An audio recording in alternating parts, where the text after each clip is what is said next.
ये वाला चल रहा है या सिर्फ ये चल रहा है? नहीं, अच्छा चल रहा है। इसको ऑन कर दूँ, इसको ऑन कर दूँ। ये मुझे ये चाहिए ना, ये नहीं हो सकता। इसको साइड पे करें।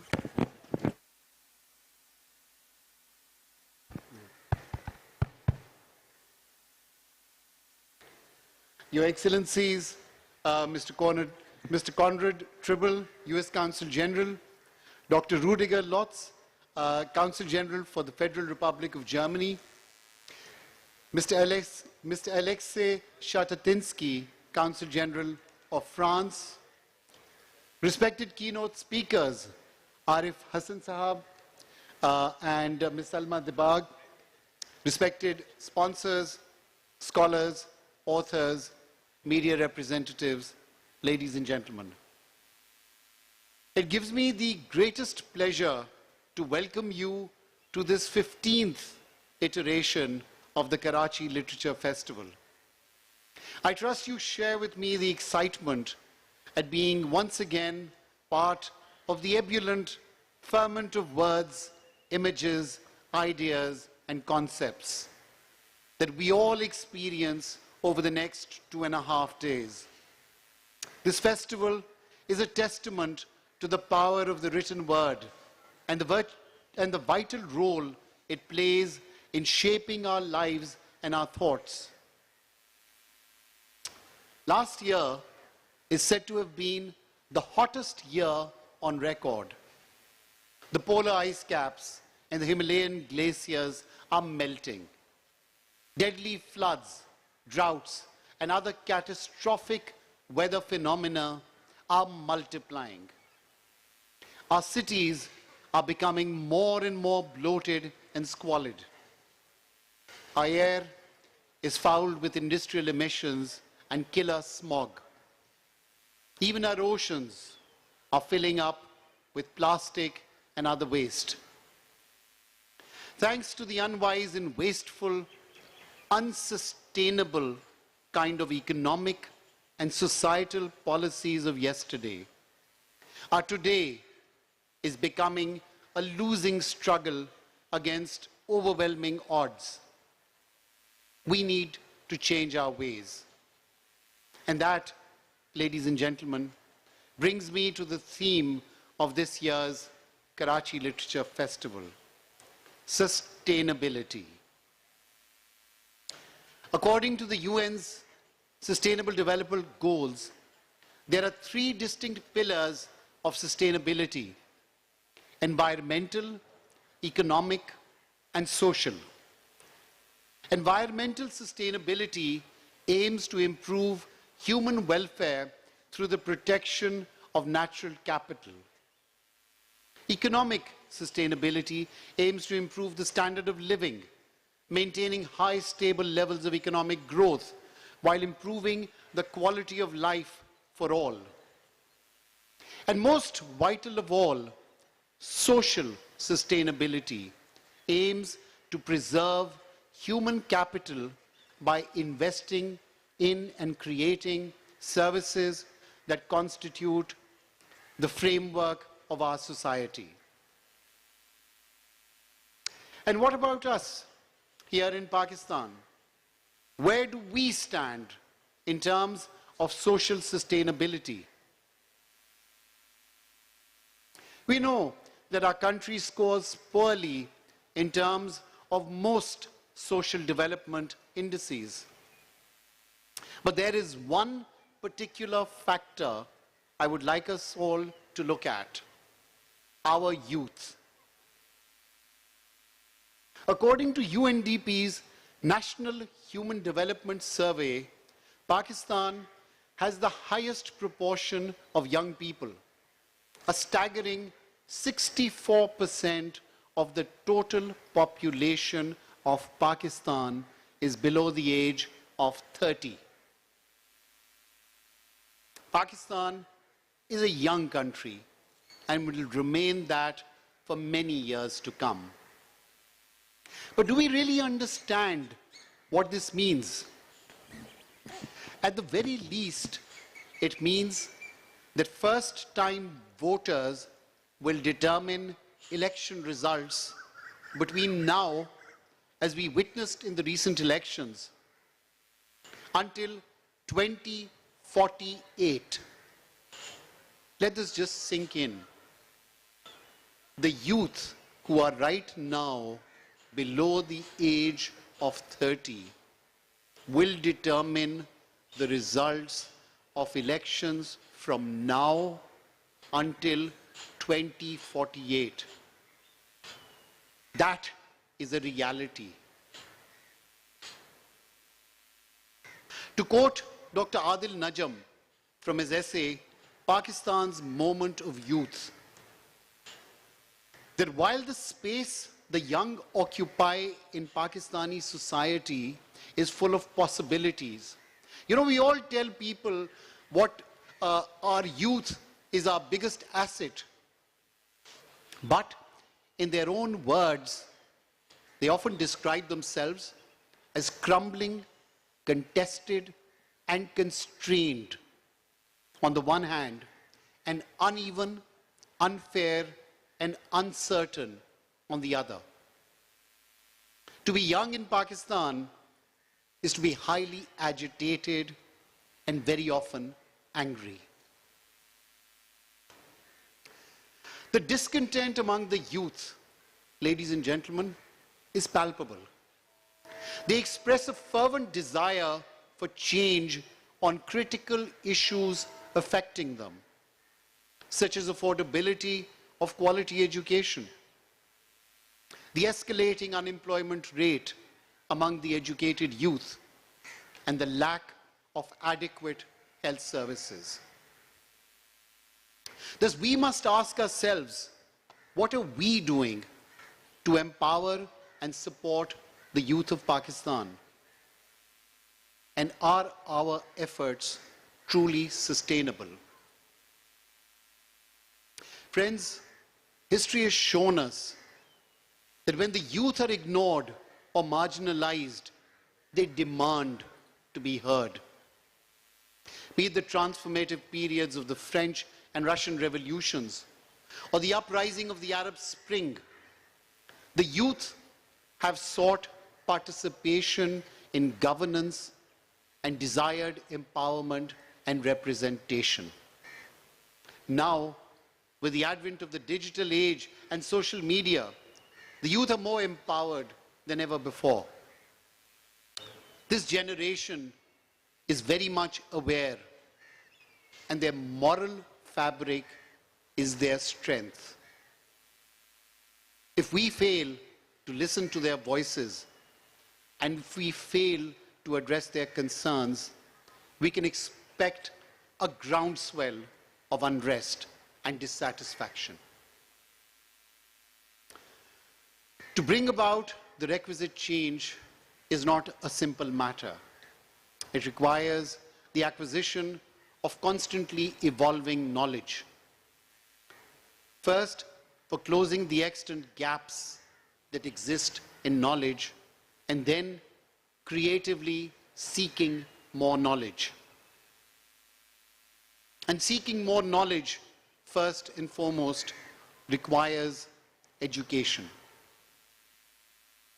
Education stands out as the most potent tool we can offer our youth and equip them with the knowledge and skills necessary to address the challenges ahead. I believe we are all aware of the very serious deficits from which education in our country suffers. There are deficits that are quantitative, with 26 million out-of-school children and too many school dropouts.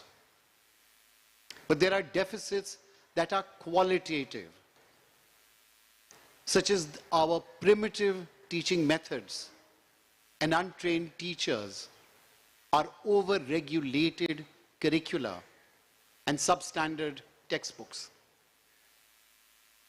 The long and short of the situation is that we simply cannot and must not continue to drag these qualitative and quantitative deficits forward with us. Ladies and gentlemen, the world has now entered a new and unique era of knowledge, an era of immense promise. Everywhere the digital age is ushering in new technologies. Blockchain, 3D printing, genetic engineering, synthetic biology are opening new vistas. And now comes generative AI, artificial intelligence, with its immense new possibilities and perhaps perils. As Managing Director of Oxford University Press, I would like to assert our commitment to embracing technology in the right way so we can improve education for all. We firmly believe that education should always drive technology and not the other way around. As we are entering the age of artificial intelligence, it is imperative that our education systems evolve to meet the demands of this transformative era. We cannot afford to cling to outdated educational practices. Instead, we must embrace innovation and adaptability to ensure that our youth are prepared to thrive in the digital age. Our examination system needs a complete overhaul. Unfortunately, our local assessments reward rote memorization and reproduction of textbook content, and that too substandard textbook content. To create an ecosystem where our youth are equipped with critical thinking and global skills to become innovators of the future, ladies and gentlemen, I'm pleased to announce that OUP is bringing the world-renowned Oxford AQA assessments that are contemporary in concept and based on strong and up-to-date expertise that meets the requirements of students today.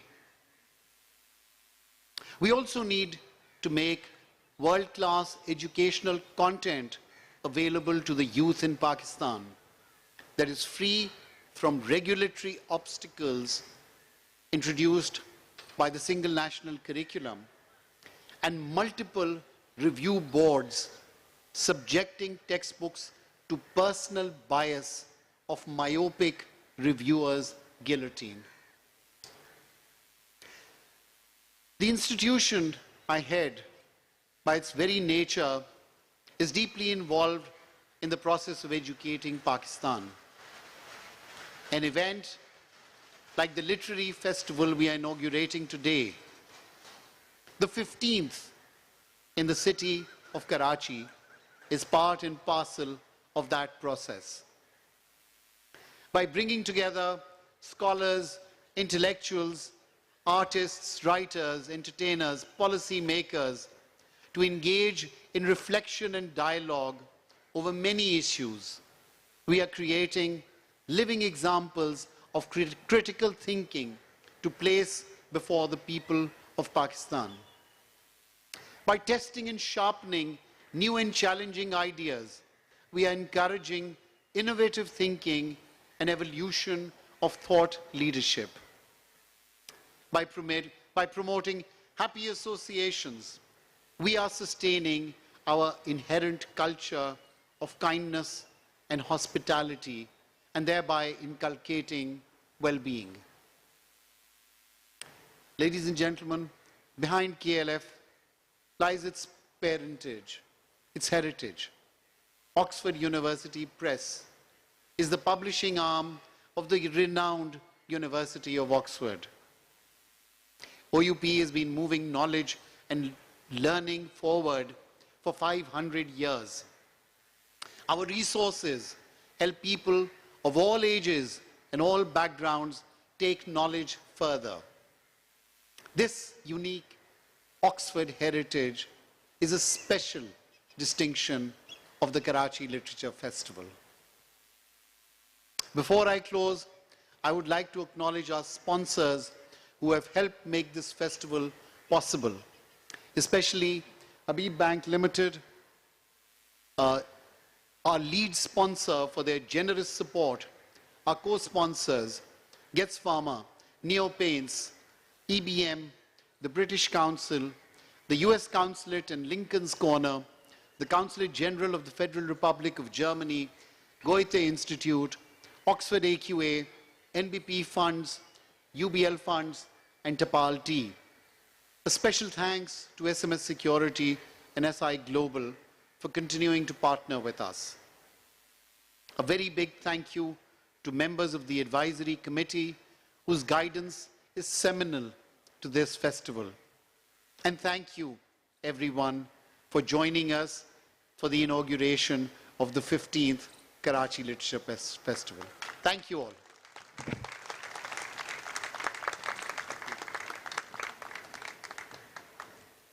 Thank you, Mr. Arshad. Very thought-provoking speech. I hope somebody is listening in the power corridors, your ideas. But let's not underestimate a youth. We have seen in recent past, during the elections, how beautifully they participated in the election, they played their role. The problem is they don't have proper guidance. Now I'll invite a guest of honor, His Excellency Conrad Tribble, Consul General of the United States of America, to kindly come and express his views. Consul General, the floor is yours.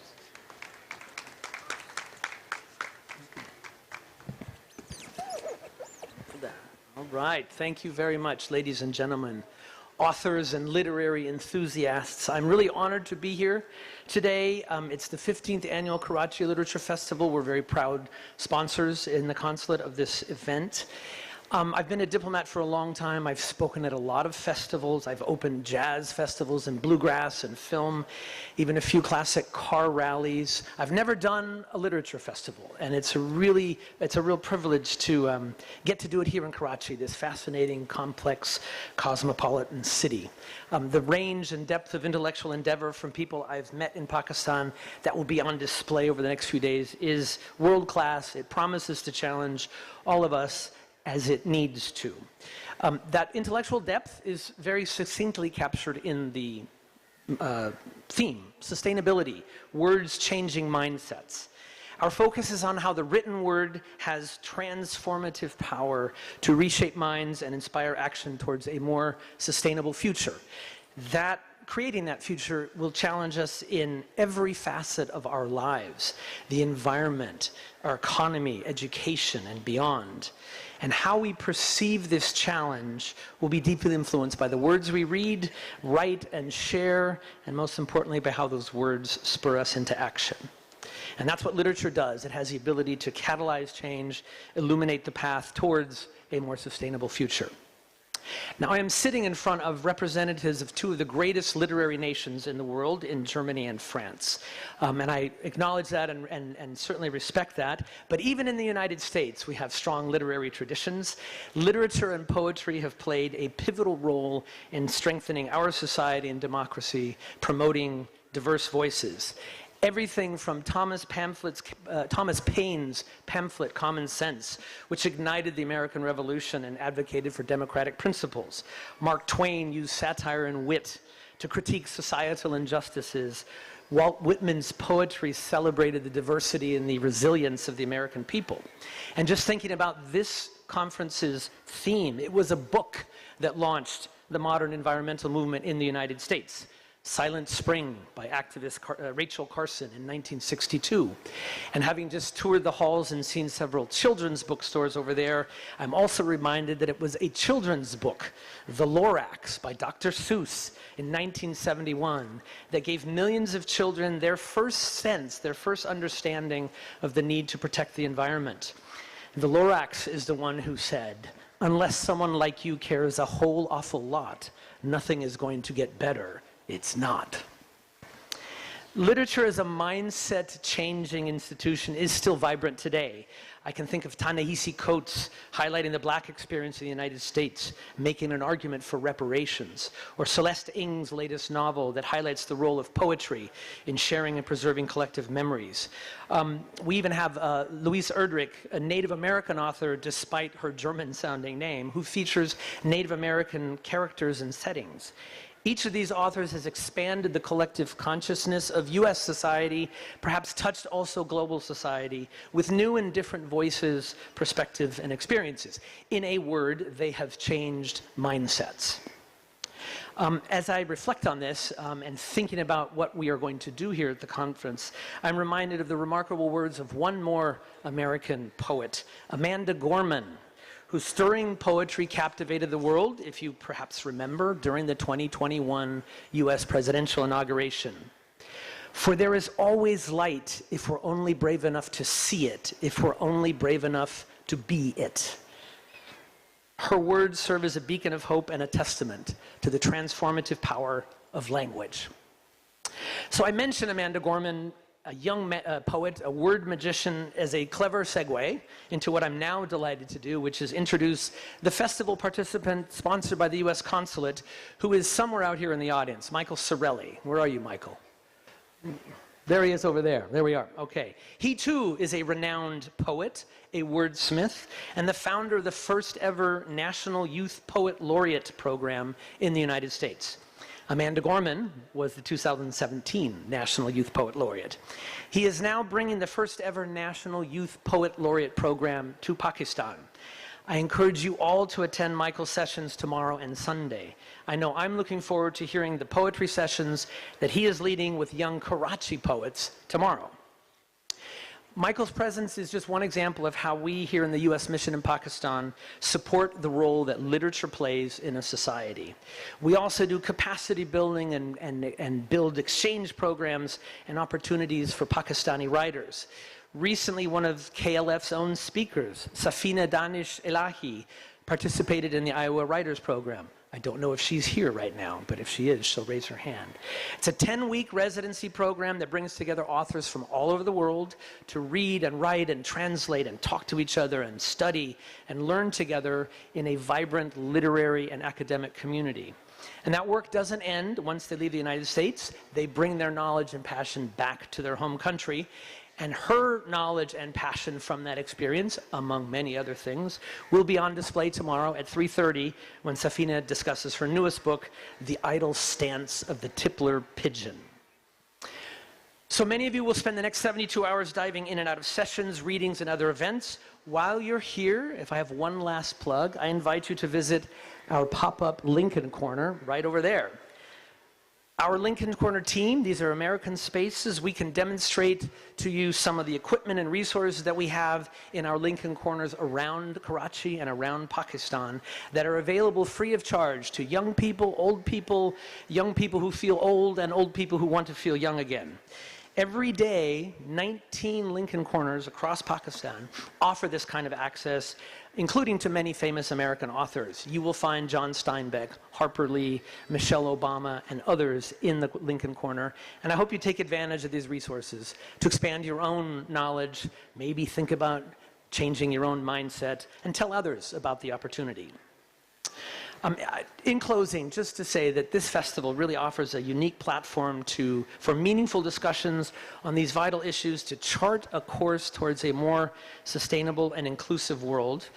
I don't really think I need to do this, but I encourage you, of course, to just immerse yourselves in the thought-provoking sessions curated by the KLF, explore these literary landscapes that showcase sustainability's many dimensions, and discover how words can contribute to a more sustainable future.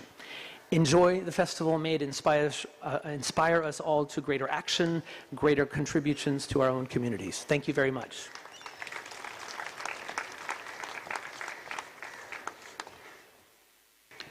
Thank you, Your Excellency. We have much to gain from the ideas expressed by you.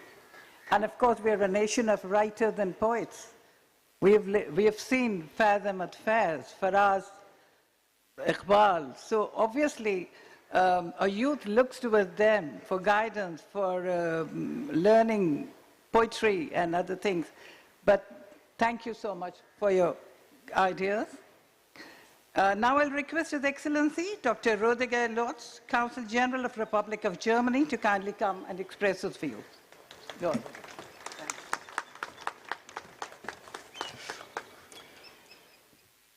Distinguished guests, dear organizers, it's wonderful to be here at the 15th Karachi Literature Festival. And it's wonderful that this festival has become really such a fixed date in the yearly calendar of Karachi and Pakistan. I remember last year when I was relatively new in Karachi, I was at some private event linked to the Literature Festival. And I think I met 3 Booker Prize winners, and I thought, where in the world can you get to a private meeting you're invited to and meet 3 Booker Prize winners? So, yes, this festival brings international and Pakistani writers together and offers us that great opportunity to be in touch with them. Now, the core of this event obviously is literature, and in the relations between Pakistan and Germany, literature, of course, has always played quite a big role, starting from Iqbal, who was studying in Germany and had very big admiration for Goethe. So it starts really more than 100 years ago. Literature, and I think this festival is first and foremost about literature. Now, what can I tell you about literature that you don't know anyway? But yes, literature in its core has the capacity to express emotions and feelings, to broaden the scope of our perspective on our lives, to add to reality by exploring our wishes, our fears, our anxieties, our hopes, our needs, our desires as humans. And by doing so, literature explains reality often in a far better way than mere statistics or rational analysis ever could do. I am therefore, and I'm sure you are as well, very curious to hear what our guests have to say, to listen to them, and we are very proud that we also are sponsors of that event. And as the title, the headline of this event indicates, by doing so, words will change mindsets, words can change reality, words can change how we perceive the world, and eventually words will influence our ideas, our actions, and our attempts to change the world. Now, there have been a number of German philosophers who, with their words, changed the world quite a bit. Whether to the better or not is up to you to decide, but let me leave it with that. Now, in this world, we are confronted with so many challenges. We are confronted with armed aggression, under which tens of thousands of people, innocent civilians, suffer. We are facing global poverty, misery, deprivation in many parts of the world. And we are facing the ongoing environmental destruction of this planet, as was mentioned before, all the challenges that can be summed up in that expression of sustainability. Waste and garbage, global warming, and many other challenges. These are global challenges, and we are facing them all together. And the other challenges mentioned, the whole transformation to artificial intelligence, what does that mean? There are big chances, but there are high risks. How do we deal with them? How do we provide to our youth a world that is livable? These are very difficult, very complex, but so important questions. And for all this, words are needed to address these issues. We need literature. We need words to explore, to explain, and words to change, as the headline says, words to change mindsets in order to help us transforming perceptions, which is necessary to address these challenges. And I do think that we should be open to listen to words, even if we don't always like the words, because that is a prerequisite to find solutions which are inclusive and enable us to take as many people of the global community as necessary and as possible with us. But besides all of that, always remains the simple joy of literature and the capacity of literature to provide hope. And you probably know the sentence or the word, it's better to light a candle than to curse the darkness. It's better to light a candle than to curse the darkness. And I wish you all, I wish us all that during these days of the festivals, many candles of hopes will be lit here. And I wish you a very insightful and interesting festival over the next days. Thank you very much.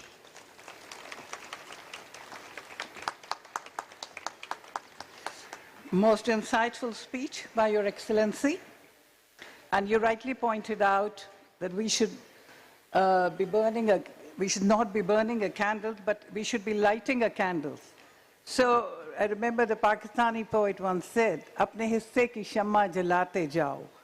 So I think we have some common meanings and common thoughts and common sight. Now I'll request His Excellency Alexis Shatatinsky, Consul General of France, to kindly come and express his view. Sir, the floor is yours.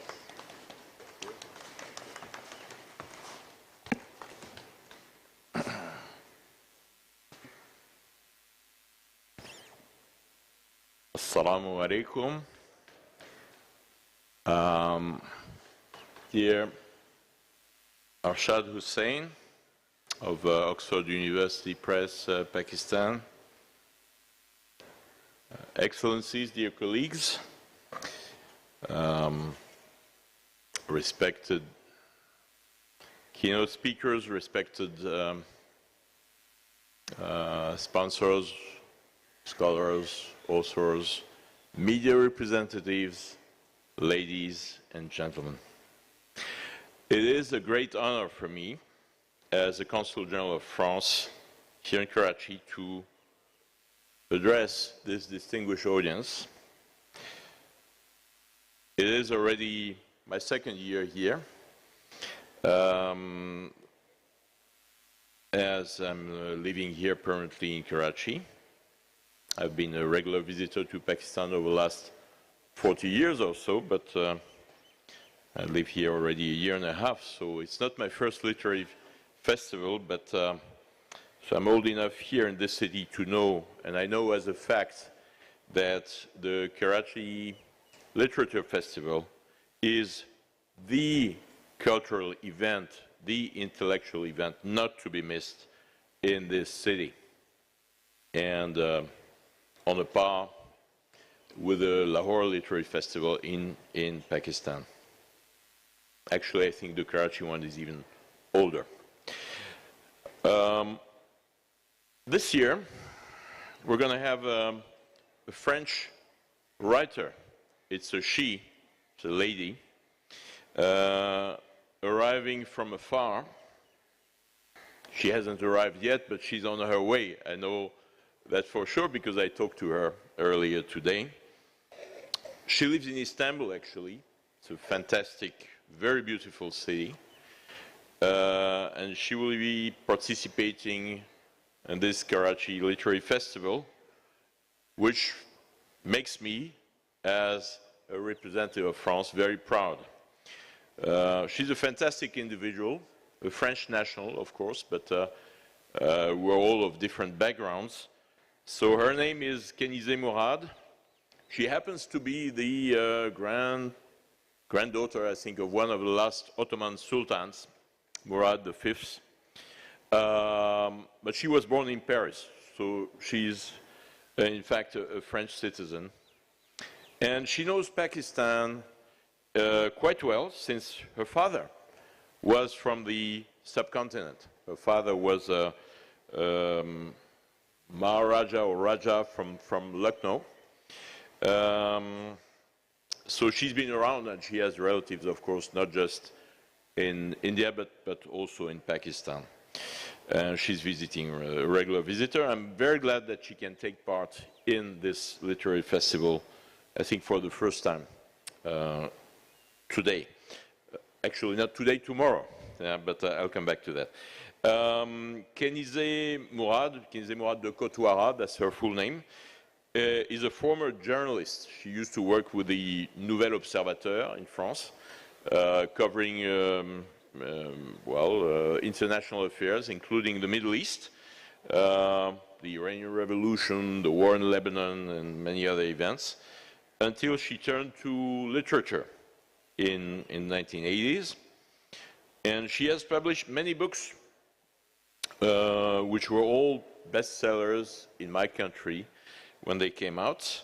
Among them, it's worthwhile noticing I'm taking the English translation, so it's Regards from the Dead Princess, that came out in France 1987, the English translation 1989. The Memoirs of an Ottoman Princess was then republishing in 2001 by Alhambra. Les Jardins de Badalpour, I think was in 98, I'm not sure it was translated into English. And also Voices of the Palestine-Israel Conflict, which may be worth reading again in the light of the very unfortunate and tragic events happening now in Gaza. And she wrote also about Pakistan, le pays des purs, the land of the pures, and also a very interesting book that's called In the City of Silver and Gold, the story of Begum Hazrat Mahal, that was published in 2013 in its English translation, which I really recommend you to read, because it will, well, it's a story of the subcontinent, so many of you will recognize yourself in the book. So Kenizeh is an officier, so she's earned an award from the French Republic. She's an officier des arts et des lettres. She will take part in a panel called Historical Fiction, that will be tomorrow night, 7:15 p.m. I think it's in the, which room is that? I'm going to tell you. It's in the Aquarius Hall, that's over there. So I'll really encourage you not to miss her presentation. She'll be joined by a distinguished Pakistan writer named Bina Shah. She's also a holder of the Chevalier des Arts et des Lettres. And Bina is a former president of Alliance Française in Karachi, 2016-2019.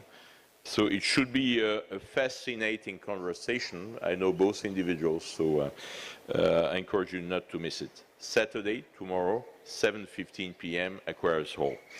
But I know there will be many other very interesting and captivating speakers addressing very different topics pertaining to geopolitics, the environment, economics, and many other. So this all contributes making Karachi Literary Festival a movable feast, as Hemingway would put it. And I wish you all interesting and inspiring discussions, because what sustainability are we talking about if we do not remember who we are, where we come from, and where we're heading for? I thank you very much for your attention, and I wish you 2-3 very interesting days. Thank you.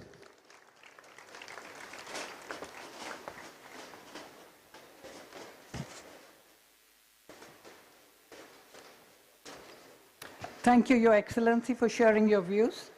Now I would like to request Mr. Ali Habib, Chief Marketing and Communication Officer, Habib Bank Limited, to kindly come and express his views, one of our sponsors. Thank you. Thank you. Floor is yours.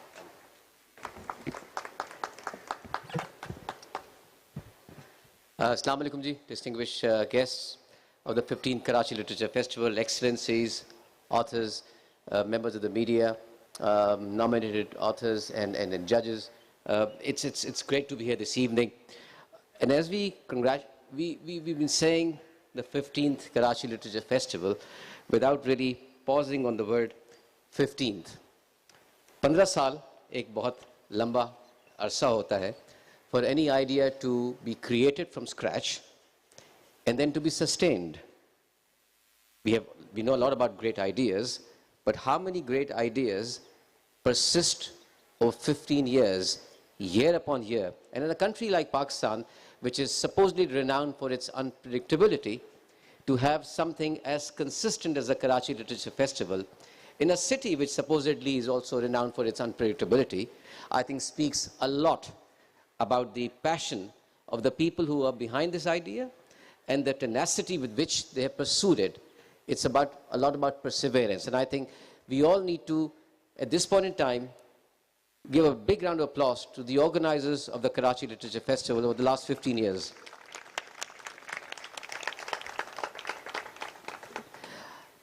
The need for a cultural festival like Karachi Literature Festival, I think, has never been more apparent in times like these. I was reading somebody the other day that we are living in a world, and I think that's true for the world. It was actually not an observation about Pakistan. It was an observation about the US in the New York Times by the columnist David Brooks. And he said that the US society, and what I think he said about the US society, I think is pretty apt for Pakistan society, and I think many societies around the world.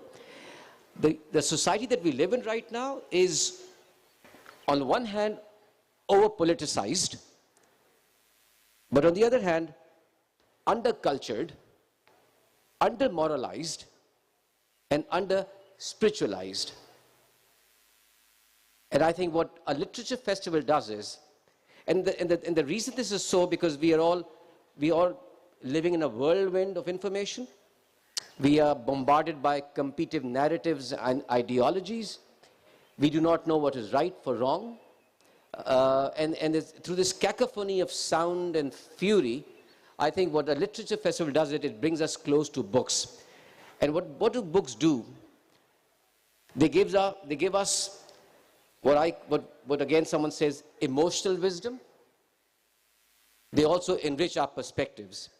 And when you get emotional wisdom and when you get enriched perspective, you develop a better understanding as to why people behave, how they behave, and how you can regulate your own behavior in the light of what the books and those depth of human understanding tells you. So I think at this point in time, an endeavor like Karachi Literature Festival, in a city like Karachi, in a country like Pakistan, which is over-politicized for all the wrong reasons, I think is a shot in the arm. And I think we need to really appreciate the timing of this literature festival, especially this year, given what we see happening all around us. Someone asked me the other day, what does a bank like HBL have to do with a literature festival? And I actually said that, why don't you extend that question and say, what does a bank like HBL have to do with a cricket league called PSL, which starts tomorrow in Lahore? And maybe you can also go back and say, what does a bank like HBL have to do with esports, gaming, that we partnered ourselves yesterday in Karachi. Gaming, literature festival, cricket series. What do these things have common? Not much. What do these things have common with banking? Nothing. So in one respect, HBL has got nothing to do with being part of the literature festival. But on the other hand, we've got everything to be part of the literature festival. As a bank that has been there for the last 80 years, we are a part of the society. And the bank believes that for us to thrive, we need to be living in a dynamic society. Also, when you say 80 years, this is a bank that does not think of the today. It does not think of tomorrow. It thinks of 2050. 26 years from now, where would Pakistan be? What sort of a place would Pakistan be like? What sort of a place would HBL like to be operating in? And above all, what can HBL, the bank as a corporate entity, which employs roughly 25,000 people, serves over 36 million customers, what we can do to play our part in ensuring that the society that the Pakistanis who are currently under 30, as Arshad pointed out, which is the majority of the Pakistanis, will inherit. What sort of Pakistan would we leave for those people in 2050? And I think initiatives like the Karachi Literature Festival or the PSL League, which happens tomorrow in Lahore, HBL PSL, or the sporting games, allows us to engage with the youth of Pakistan, to give them an opportunity and hope through this platform. So the KLF is not just about literature, but I think it's a platform for hope. And that's how we should really look at. And I would also really urge the Oxford University Press to really think about renaming the Karachi Literature Festival. Because I think your remit has gone beyond literature. You talk about poetry, you talk about art, you talk about movies. You have got right behind you HBL art exhibitions there. It's a public art exhibition. You can go there and look at the masterpieces that HBL has in its collection, because we believe in public interaction with art. And just behind that is the children art extravaganza that we have put up for the next 2 years. So when you look at all of that stuff, Arshad, I think you should really call it the Karachi Cultural Festival, because I think you've really gone beyond literature. So that's the sort of, that's the sort of role that Karachi Literature Festival is playing, and that's the kind of association the HBL has in ensuring that we go ahead and do that. HBL believes in the long run, and I think I'd like to conclude by saying that I think all of us who are here today, whether as authors, dignitaries, keynote speakers, youngsters, everyone who's around here, I think we need to think of what our role is when we leave the next 3 days and say, when someone asks you, what did you do? Where were you for the last 3 days? And I think I'd like to quote a couplet from Faiz Ahmad Faiz, and I think that probably sums up very well as to what we were doing in the last 3 days. When you go back home, and you probably can say, हम परवरिश लौहो कलम करते रहेंगे, जो दिल पे गुजरती है, वो रकम करते रहेंगे. I will keep on cherishing the tablet and the pen. I'll go on writing down what passes over the heart. बहुत बहुत शुक्रिया. Have a great evening. Thank you very much.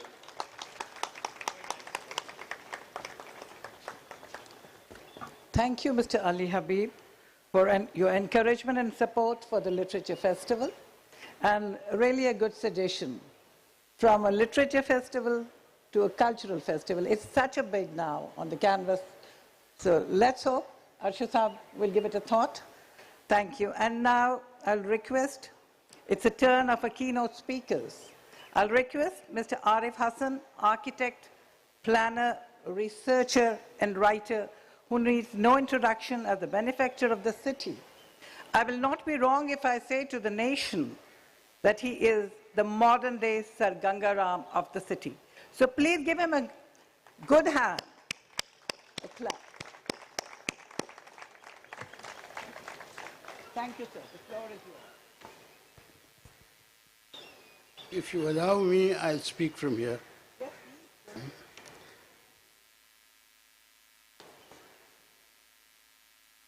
Well, I will try and read something that I have scribbled. And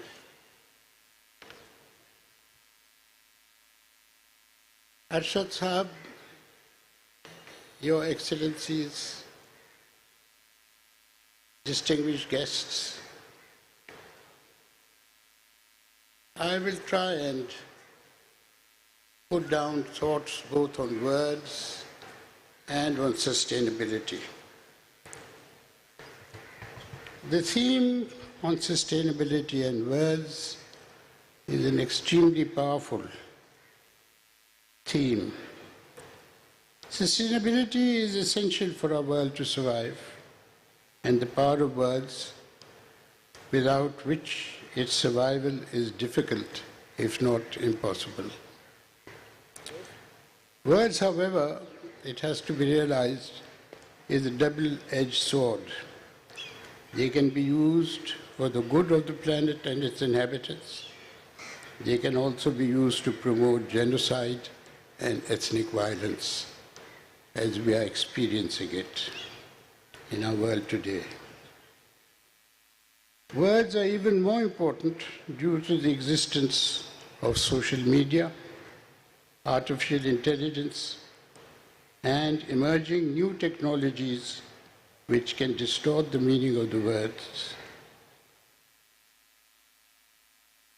control the media, and promote misinformation, which again is happening in a big world, in the world in which we live today.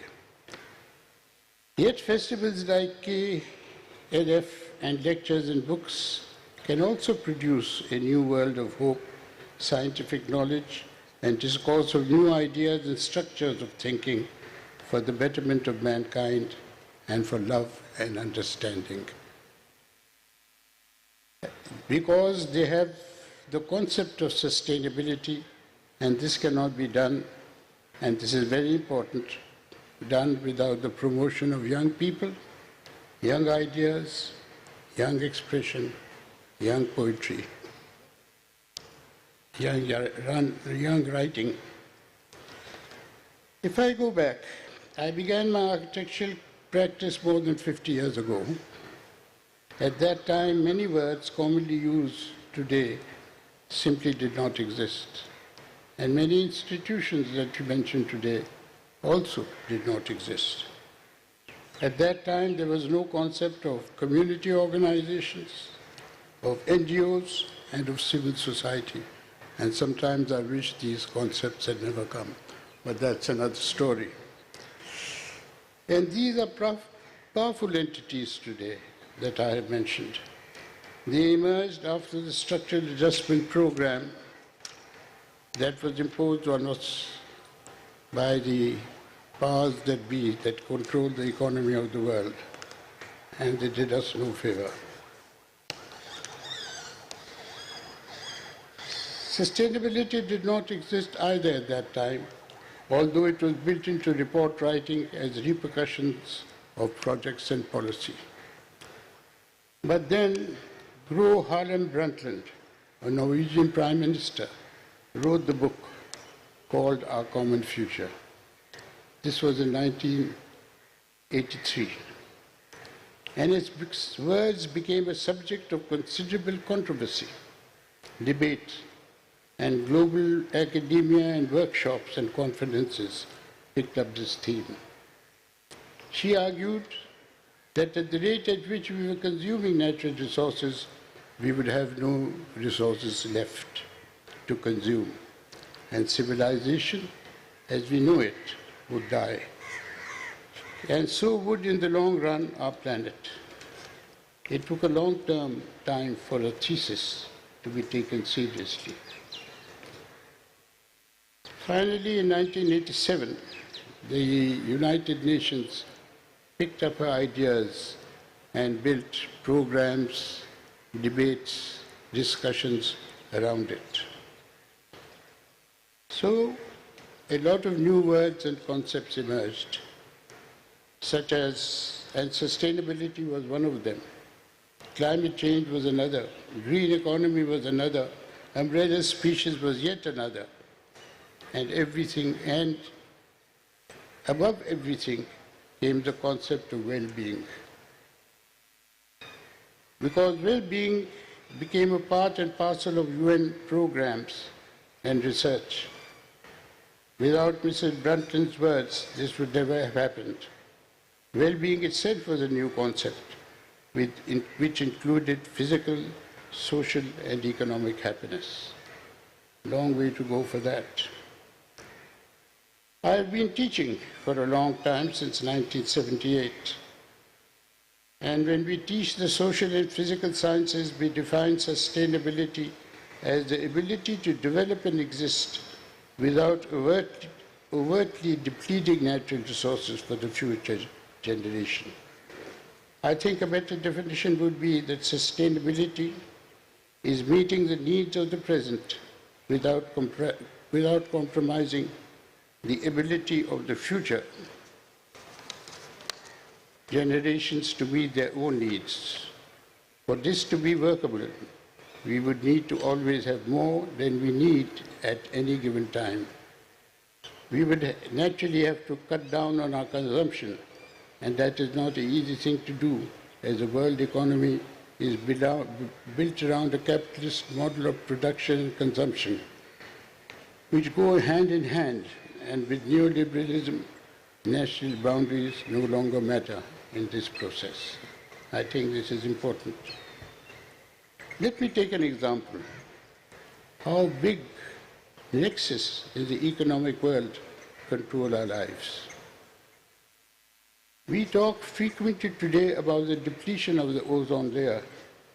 This layer in our atmosphere prevents ultraviolet rays from reaching the Earth and protects humans, animals, and plant life from extinction. Its depletion raises the temperature of the Earth, and this in turn creates changes in weather patterns. This process we call global warming and its repercussions as climate change.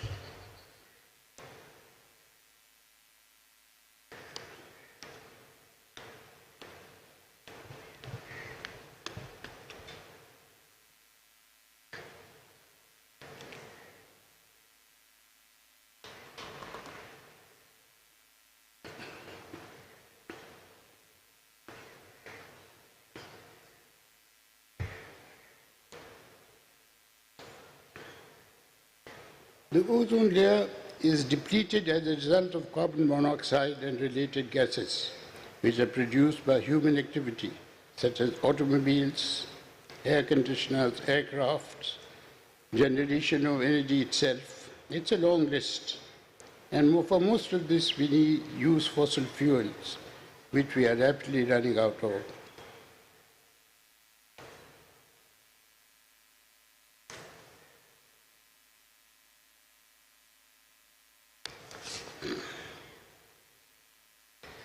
So, and yet we are not really managing to replace these fossil fuels by any systematic use of non-fossil fuels.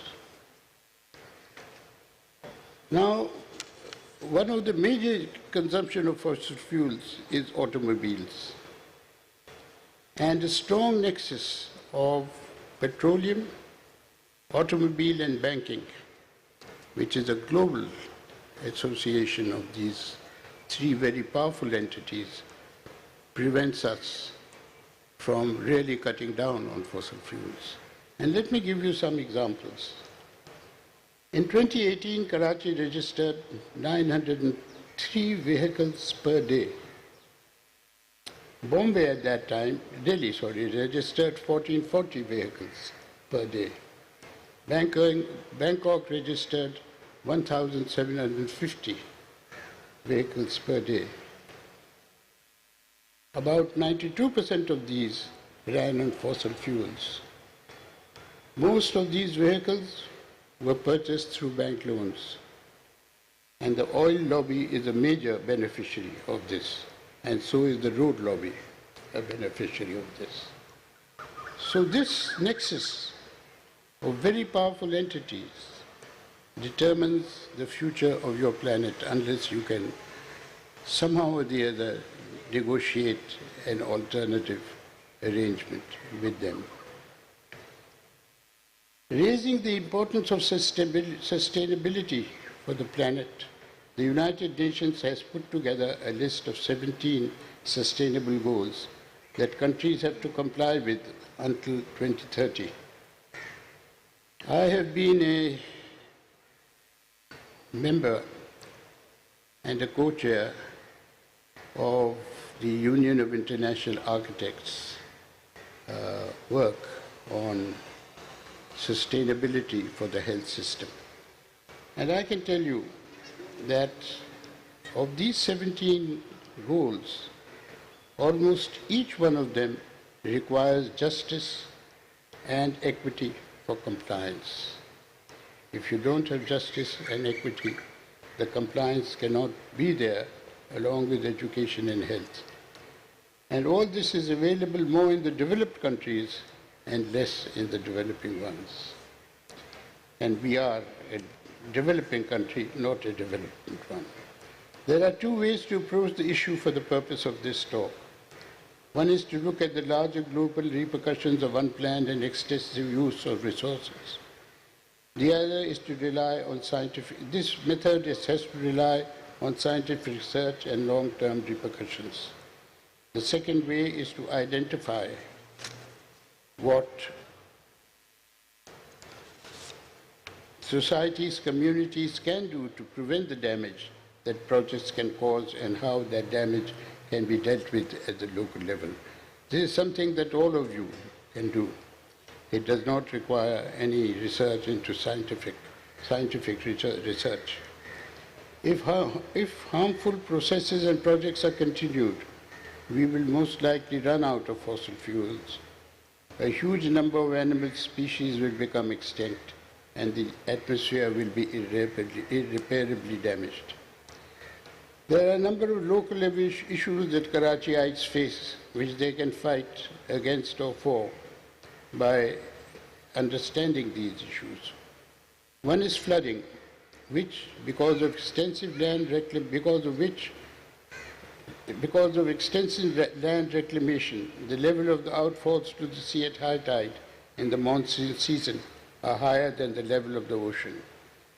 To take care of this, 7,000 houses in the drainage channels of the city have been demolished, making 12,300 families homeless, jobless, and their children without schools, education, and health. And still the city continues to flood. Such a terrible sacrifice to poverty has been the cause of so much loss of homes. Also, an expressway through fields, archaeological sites, villages, forests is being built, opening land for real estate development, which in Karachi's master plans is a protected green area.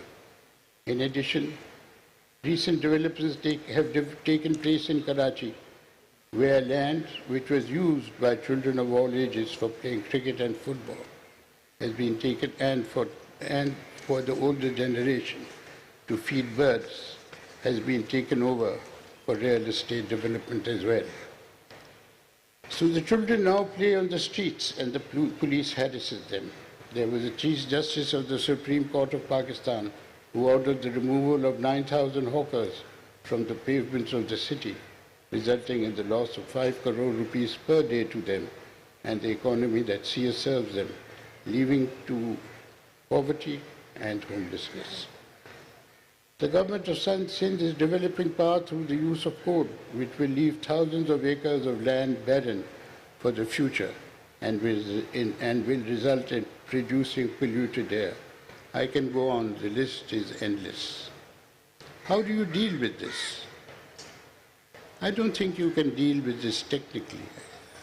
I don't think you can deal with this through preaching. What you really require is a major change in culture, in the organizational culture of the state, its entities, and, in addition, the elite of this country. To address some of these problems, the government has set up the environmental impact assessment process for projects, whereby public hearings are held with civil society and other groups before implementation. However, civil society organizations complain that these proceedings and their results are fixed by politicians and bureaucrats even before the environmental impact assessments takes place. To deal with this aspect, government environmental tribunals are required, without whom Pakistan-related case law cannot be developed. All members of society should and can take place in these deliberations because the process for it exists. You know, whenever there are displacements of people, whenever settlements are destroyed, the people's main concern is the education of their children. For instance, the last demolitions that took place in November and December last year, about 3,000 children lost their schooling. Before that, I once went to a very well-known bureaucrat and told him that about 7,000 children had lost their schooling, and out of which a sizable number had not been able to take their metric exams and were not able to take their inter exams. He was very upset at this. And then he came up with a solution. He said, what we should now do is to float a notification that no eviction is going to take place before the final examinations at the schools. So that was the solution. So what can I say? All I can say is, because of my long association with the city, its problems, that the situation that we see and which I have described is because there is a strong urban anti-poor bias in planning and policy making, which also feeds into academia through the class structure and laws which we have inherited from our colonial masters as we live on the ruins of the empire.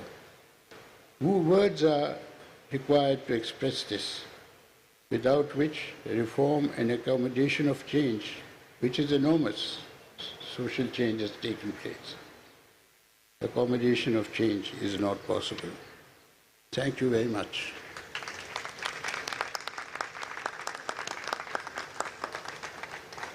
Thank you, Mr. Arif Hassan Saab. It was a very thought-provoking speech. Thank you once again. And I'd like to invite Martin Dawson, Head of Mission, British Deputy High Commission, Karachi, as guest of honor. Thank you.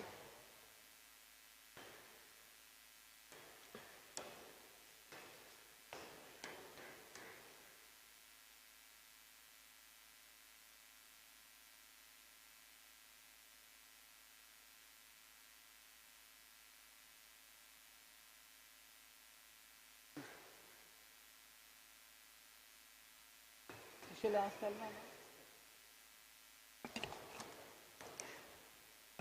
now? Okay, we have a little change of program. I would like to ask Salma Dabak. Salma has a long list of appreciation and awards. Salma is a British-Palestinian writer of fiction. Her novel, Out of It, won the Premier Opera Plateau 2019. Her radio play, The Brick, was produced by BBC Radio 4 in 2014. Salma has also judged for the Society of Authors McKittrick Prize and has also worked in TV, film, and theatrical productions. Salma, the floor is yours.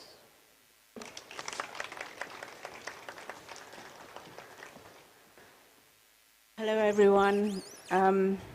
I'd firstly like to thank the organizers of the Karachi Literature Festival for inviting me here. It's my third visit to Pakistan, and I hope it won't be my last. It's very good to be here and to feel the solidarity and support of Pakistan for the Palestinians, which stretches deep into the psyche and the poetry of this country. I'm addressing you today as we move into a world, thank you, that has been declared quite rightly as being unsustainable if it continues on its current trajectory.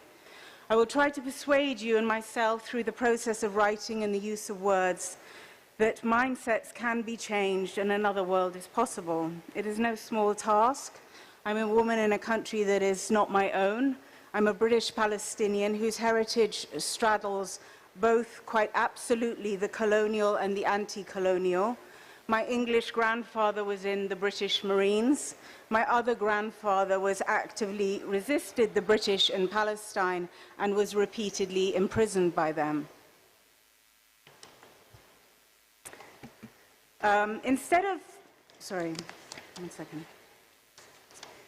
To stand in front of you as a Palestinian writer when we are witnessing the most cataclysmically brutal of assaults against the young, encaged people in Gaza is daunting. It feels a little like standing in a pool of blood in pale kid-skin shoes. Am I to detract you from the blood on my feet, or to say, look down at what is seeping through my soles?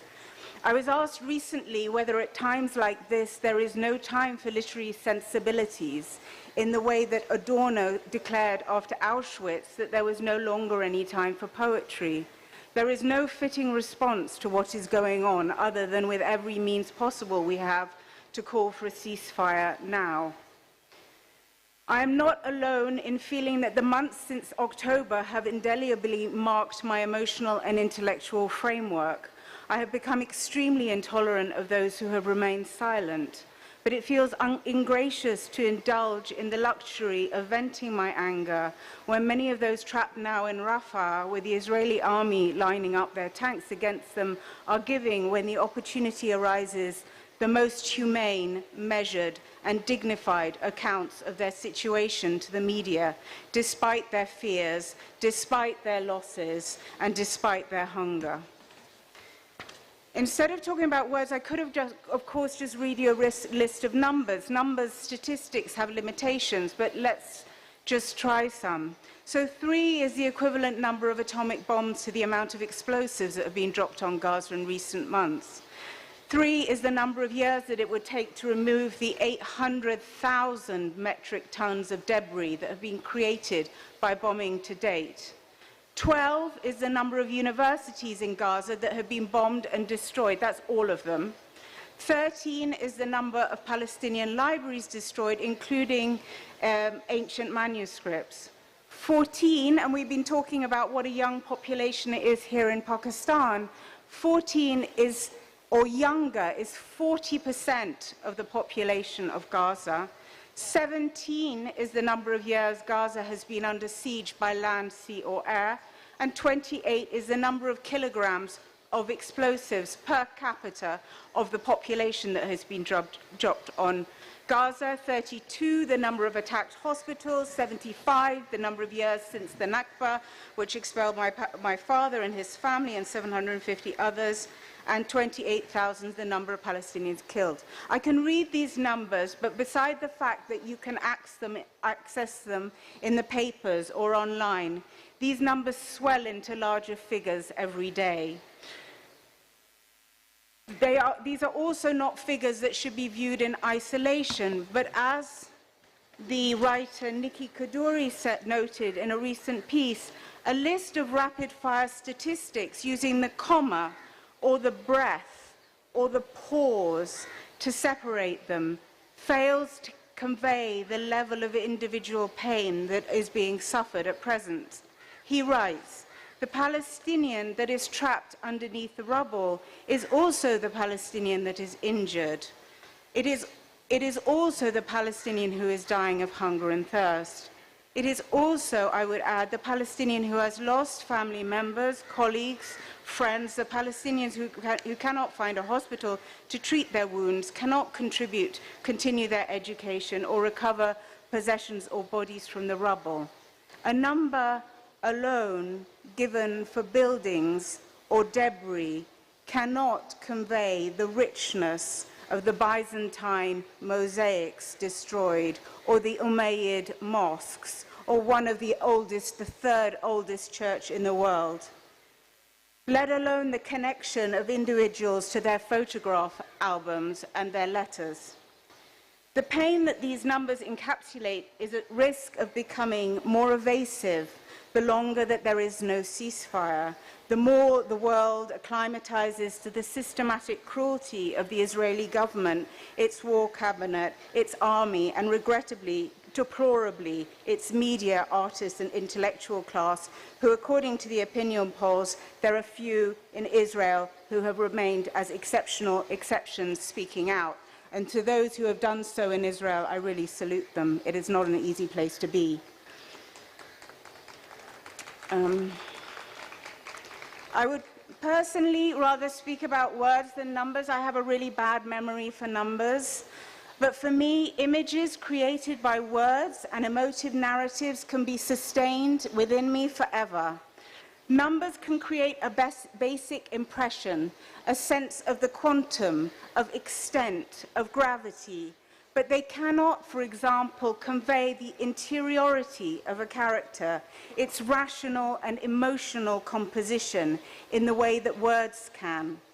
Our brains, according to a neuroscientist, Antonio Damasio, work more with images than words, with emotion, often deemed to be the enemy of rationality, is actually able to assist with the process of holding in mind the multiple facts that must be considered in order to reach a decision. So emotion is critical in decision making. So with emotion, images, and words, the creation of images in the mind that remain in the memory, this is the work of the writer. The creation of narratives or tales that influence the behavior and outlook of the reader, that's the domain that the fiction writer resides in. An aim can be to wake up the reader from sleepwalking through life. Sometimes it can be to turn the reader into a more engaged, committed citizen of this world. A simple example, to take an American writer. As a young teenager, I read the work of F. Scott Fitzgerald. And there's a short story where two men are contrasted. One who is poor, and he works flat out, trying to meet a deadline, okay? And he's desperate to do this project. The other man is rich, and he spends most of his time pampering himself and telling the poor man to, calm down. Needless to say, it is the rich man who ends up having the heart attack, and the poor man who ends up successful and happy. That story has been, rightly or wrongly, a guiding example in my own attitude to life, of setting goals to guide myself forward, of working towards an idea of usefulness and productivity that I rarely had cause to question. Okay, so if writing can provide life's lessons, there's nothing new in saying that. This is the most literal way of considering how words can change minds, by seeing them as moral fables with a tale to tell, okay? But more challenging is the declaration of James Joyce, the Irish writer, that the writer must forge in the smithy of their soul the uncreated consciousness of their race. Now that is a particularly mammoth task, particularly when we turn back to the Palestinians, around whom I look to, not just as a cause for sympathy or fury, as much as both these responses are entirely legitimate, but as inspiration and points of learning for the new century that we are almost a quarter of a way through. In demonstrations in London, we chant, in our tens, in our millions, we are all Palestinians. To me, being Palestinian is an internationalist, inclusivist outlook on the world, taking the less empowered or represented as a starting point for societal concern. Edward Said, friend of Pakistani poets, writers and thinkers, Faiz Ahmed Faiz and Iqbal Ahmed, was one of the last century's most influential thinkers, situating the nature of what it means to be Palestinian in post-colonial thinking. The Palestinian writer Fawaz Turki once said the following: "If the Palestinian revolution is armed with a philosophy at all, It is armed with the anti-determinist vision of the open-endedness of the future. Now, I love that. I love the idea that it's open, it's up to grabs. We cannot think of anything as being irreversible. And I would like to mine away in the smithy of our collective souls what we can learn from the Palestinian resistance and the revolution, for the want of a better term. I've collected my thoughts in this respect on inspiring points into 3 groupings, which, you know, there are others I could have included. One is the issue of authenticity, the second is justice, and the third is a sense of beauty. They rely solely on distinctions that we all make within ourselves. We can make these intuitively, independently of how much we're educated. We can assess these things. So if I start with authenticity, the British poet W.H. Auden said that there's one evil that should never be passed over in silence, but should continue to be attacked, and that is the corruption of language. Since its earliest conception in the late 19th century, the Zionist settler colonial project has been imbued with language that distorts with malevolent intent.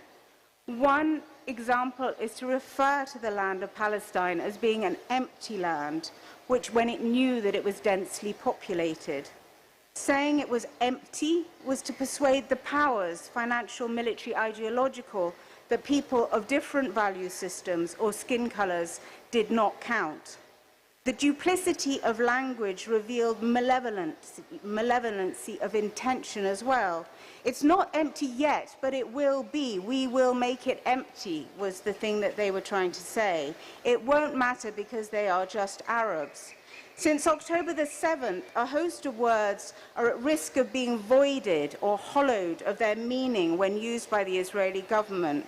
Words such as anti-Semitism, self-defense, national security, the notion of having an army with a degree of morality or self-control attached to it.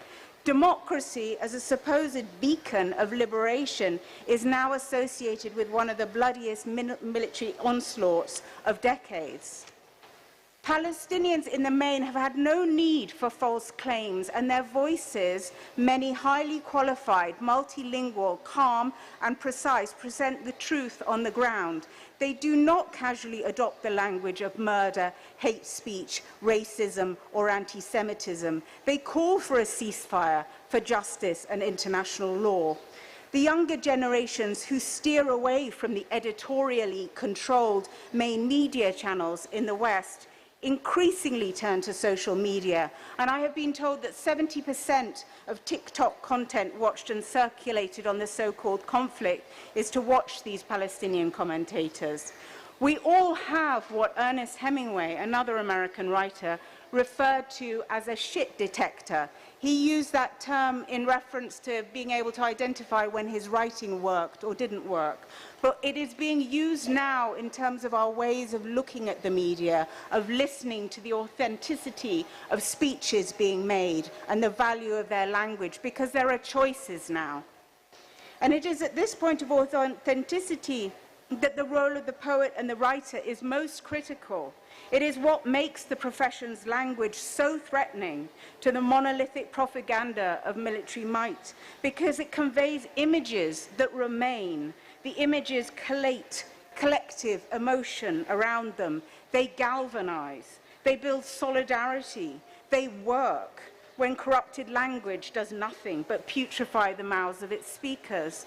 It is for this reason that a slightly built, scrupulously polite professor of literature and poetry, Rafiq al-Arir, was assassinated in his apartment on December the 7th after receiving multiple threats from the Israeli army. It was for this reason that the novelist Ghassan Kanafani was assassinated in Beirut in a car bomb in 1972 by the same perpetrators. So my next point is justice. So authenticity, justice. Anyone who has spent any time around children will know how deeply wired humans are to the sense of what is fair. Those are sometimes the first words that come out of a toddler. complaining about fairness and justice. With justice comes the law. Although my faith in democracy is not what it once was, for in the UK, when it comes to Palestine at the moment, I might as well be living in a one-party state. But my faith in the law, which as a former student of critical legal studies I used to be highly skeptical of, has increased. Law as words supported by adjudicative processes, agency to access it, professionals to present and rule it, can change lives directly, peaceably, irrevocably. My own life and my own ability to be as educated as I am, to work protected by sex discrimination laws, to be maintained by the father of my children after divorce is all dependent on laws hard fought for by women's movements and by individual legal brains, working sometimes with protest and direct action when it came to the suffragettes, sometimes quietly, conscientiously, with very little fuss, as is the case of Baroness Belinda Hale, the former head of the Supreme Court of the UK. There has been a shift, though, globally, to go from the domestic UK to go globally. There's been a shift in recent years as to who international law is for and who is calling for it now. Once viewed skeptically, when I worked in Cairo with human rights organizations, it was viewed very skeptically as cultural imperialism from the north. Human rights, humanitarian and international criminal law are now being called for by the global south. Most notably, and I will speak more of this on my panel tomorrow and the day after, by the International Court of Justice case of January, taken by South Africa against Israel, regarding a call for emergency measures given by the risk of genocide by Israel. The court ruled against Israel with an almost unanimous majority. Thank you. It deserves applause. It was incredible what they did. Thank you. International courts are subject to political influence, that cannot be doubted, but they can also work. But they need love, they need respect, they need attention, they need support to create a stable world order. Without international law, which has been developed since the 1600s, and I agree it's flawed, it's got colonial parts to it, but without it, I really cannot see a way forward for this world. Our representatives call, just a word about Palestinian human rights organizations, which have been under attack for decades now, are some of the strongest in the world, and they call both for a ceasefire and for the application of international law. On the last point, and I know I've been talking for a long time, forgive me, I really had a lot I wanted to say to you today, the last point is on beauty, and that is of distinguishing the attractive from the repulsive. And I'm not talking here about Western beauty standards, which can be viewed as a different form of evil, as Afro-American writer Toni Morrison writes about. I'm speaking here about awe-inspiring beauty, behavior as a form of beauty, about composure and compassion in the darkest of times. There are few, I would say, who would view the sight, as I did yesterday morning on Al Jazeera, of the Israeli army ordering the 8,000 people huddling in the Nasser hospital to get out with the words, "Evacuate, you animals," as being anything other than repulsive. The immorality of the leaked Telegram snuff videos that groups of Israeli soldiers are circulating has no place in this world. These soldiers have been inculcated with racist tropes throughout their educational system and then been armed to the teeth and told that they could have complete impunity to act as brutally as possible. It is not an attractive vision for the future. It is, I very much hope, unsustainable due to the repugnance that it will breed. Thank you. Thank you. In contrast, and this is my last paragraph, in contrast, the clips of the veteran journalist Wael Dahdouh going back to work after losing his family in a bombing to be hugged by many adoring children, or the female doctors running to risk their lives through sniper fire to reach their parents, or my good friend, Professor Ghassan Abu Sitta, speaking so eloquently and clearly, despite the fact that his eyes were on stalks from shock after the massacre at Al-Ahli Hospital. These create sustainable, endurable messages of heroism, of what we can be as people if we push ourselves to the maximum to assist our communities, to take risks, to show professionalism and humanity. Experience of something beautiful, it is said by Wittgenstein and others, seems to incite others in a way that requires replication. Beauty can assist us in our attention to justice by rendering a sense of fairness, by drawing on the emotional. It can assist us in reaching our rational decisions, to act in a way that can ensure that another sustainable world is possible. Thank you.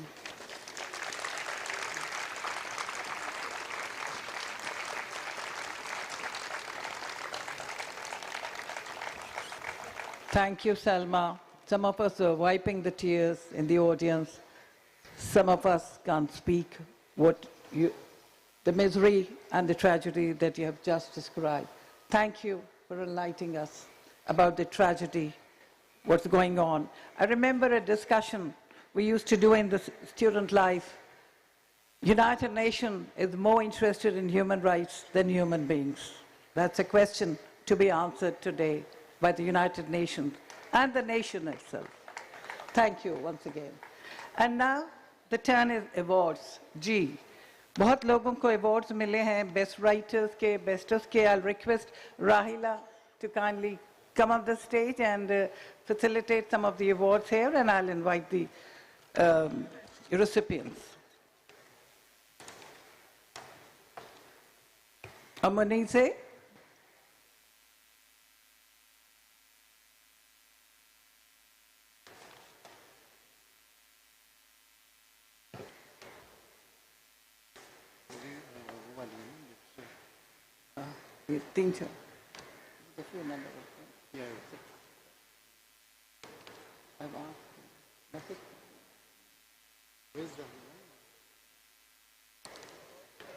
Yes.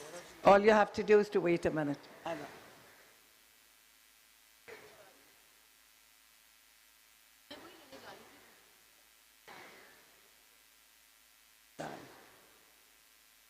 जी थोड़ी देर इंतजार करें, just wait a moment, and then we'll start the ceremony.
एक इसमें तो इसमें little book company के लिए तो मनीषा नकवी को बुलाएंगे। आप मुझे नाम बता दो तो मैं आप नाम या तो मुझे दे दो।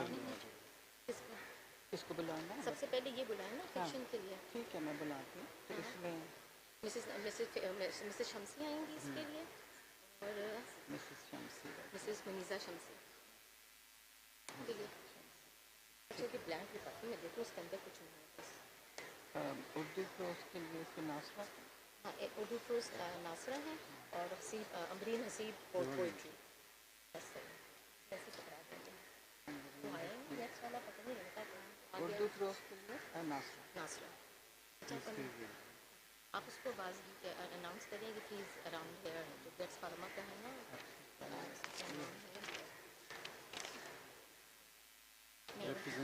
रिप्रेजेंटेटिव है ना रेस फार्मा। मैं आ जाएगी आप अनाउंस करें मैं साथ में Okay. If there is any representative from Get Pharma in the audience, please come on the stage. Because the book awards are from KLF, Get Pharma. Mikhail Somro. Mikhail Somro, are you around?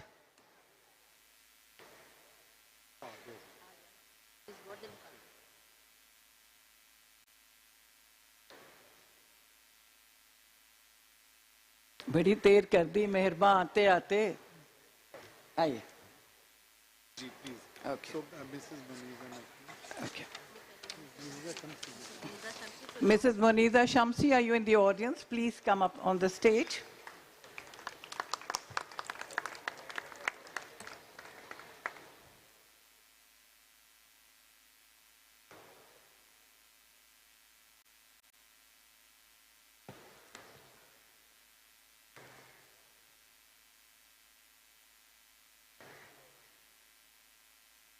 She will be announcing the short list and then we will announce. Okay. There were three contenders. Okay. Well, for the English Fiction Prize, it was a great pleasure for me to work with Nadia Chishti Mujahid and Ghazi Salahuddin, and we had a very interesting submissions. The short list, in no particular order, is The Return of Faraz Ali by Amna Ahmed, The Last White Man by Mohsin Hamid, Between You, Me and the Four Walls by Moni Mohsin, and The Bhabis of Lahore by Aisha Muzaffar. And the winner is Mohsin Hamid's The Last White Man. This, the reason we chose, is he here? Yes.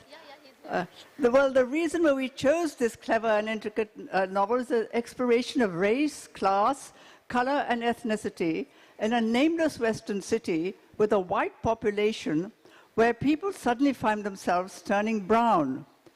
And this carefully spare, structured novel is also remarkable for its characterization, imagery, cohesion, and indeed its storytelling. And the personal crisis that the protagonists face is accentuated by daily prejudice and hostility. And this says much about societies the world over, concepts of difference, and indeed the impact of change, including the political crisis that rises, including militancy and disinformation. Many congratulations, Mohsin. It's a terrific novel.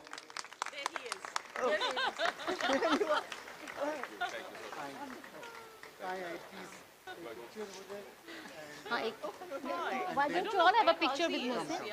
Okay, please go. Ghazi Salahuddin. Ghazi Saab, are you here? Ghazi Saab, please join us on stage. Mohsin, congratulations. He's coming. There he is. Aye. तस्वीर तो हो जाएगा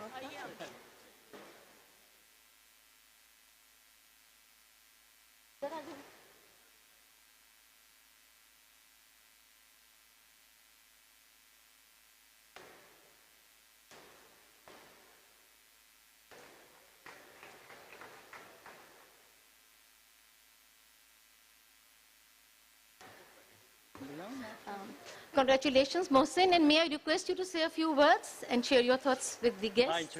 Please say a few words. Hello, Karachi. It's lovely to be back in Karachi. I love this city. I came for the first Karachi Literature Festival 15 years ago, and for the first few after that.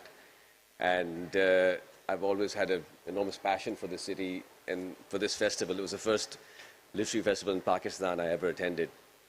As I was listening to Salma speak just now, and she told us about the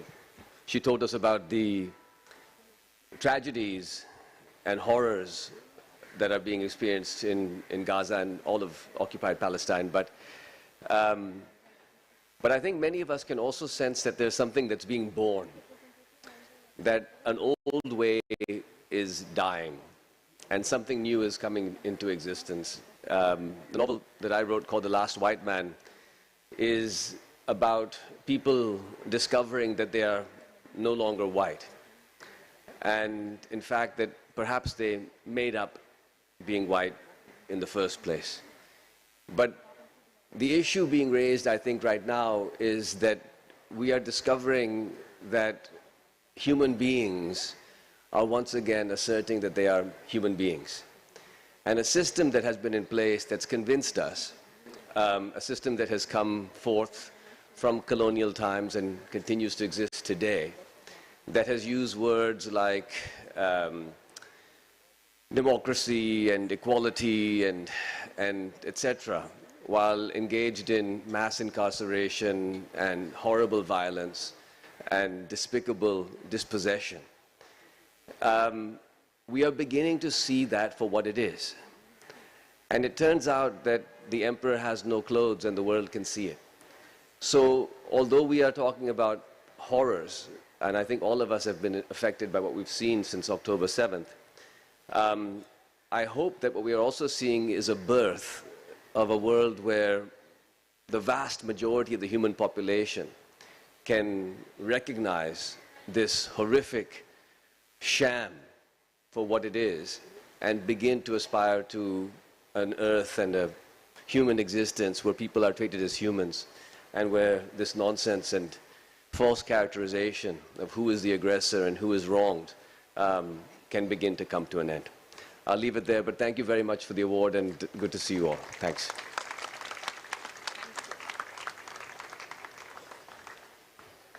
ji Urdu prose के लिए नासरा जुबैरी आपसे दरख्वास्त है कि आप stage पे आएं और अवार्ड्स का ऐलान करें शुक्रिया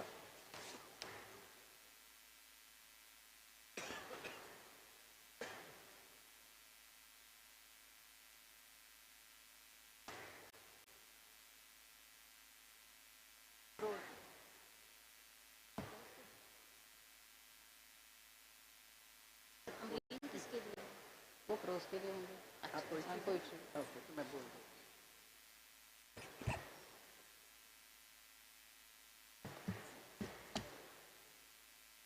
Little correction, this is Urdu poetry. जी उर्दू नज़्म और गज़लों के लिए और किताब के लिए नासरा ज़ुबैरी अनाउंस करेंगी. Thank you, Shaheen and Rahila, for providing me this opportunity to come here and announce the winner of Urdu poetry.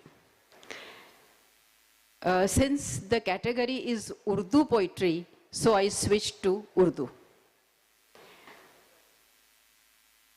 सामाईन हाज़रीन, गालिब ने कहा था कि सताइश की तमन्ना न सिले की परवाह, गर नहीं है मेरे अशार में मानी ना सही. लेकिन हम आज शायद एक बेहतर और ऐसे दौर में हैं जहां सताइश भी की जाती है और इनाम भी दिया जाता है. और इसके लिए बहुत से इदारे हैं जो ये काम कर रहे हैं, जिनमें एक इदारा वो है जहां पे जिनके आज हम मेहमान और मेज़बान हैं. उर्दू शायरी के लिए जो किताबें जजेस के पास आई वो 27 किताबें थी और जाहिर है कि उन सबको पढ़ा गया, उनको जांचा गया और ये देखा गया कि इसमें से जो मुंतखब हुई 3 किताबें मैं वो आपके साथ शेयर करना चाहूँगी. तरतीब मैं इस तरह से ही पढ़ूँगी जिस तरह से कि जो हमारे मुंसिफीन हैं उन्होंने ये तरतीब रखी है. तीसरे नंबर पे ए आसमां नीचे उतर, मोहम्मद इज़हारुल हक की किताब. और उर्दू शायरी पढ़ने वाले समझने वाले जानते हैं कि वो कितना बड़ा नाम है और कितनी खूबसूरत उनकी शायरी है. किताब भी बहुत अच्छी है. दूसरे नंबर पे तजावुज़, गुलाम हुसैन साजिद साहब की किताब, वो भी बहुत सीनियर शायर हैं, लाहौर के रहने वाले हैं और उनके कई मजमूए पहले भी शाये हो चुके हैं। उसके बाद जो किताब मेरे सामने है वो है दुआओं भरे दालान।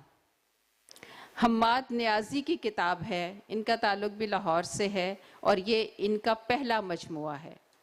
और ये मजमुआ जो है इसका इंतखाब किया गया है आज उर्दू शायरी में पहली मुंतखब किताब इनाम के लिए। वैसे तो हम्माद नियाज़ी यहाँ मौजूद हैं और वो आके चंद अल्फाज भी कहेंगे अपने बारे में, अपनी किताब, लेकिन मैं सिर्फ ये कहना चाहती हूँ कि इस किताब में जो मेरे हाथ में है इस वक्त, दुआओं भरे दालान, ये इसमें गज़ल भी है, नज़्म भी है, आज़ाद नज़्म भी है, नसरी नज़्म भी है और गीत भी हैं।